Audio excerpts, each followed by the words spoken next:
Okay, we're in Svalbard, Longyearbyen, and we are getting ready to go to the North Pole.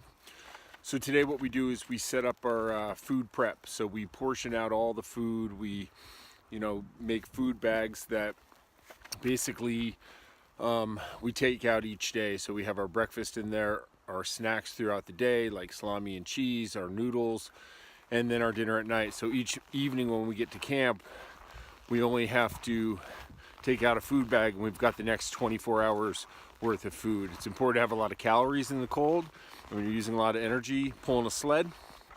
So we'll have about 4,500 calories a day and portion that all out. So we're getting that all ready today, getting our sleds packed up, and then we kind of wait on the weather and the ice in there and make sure that we're ready to fly.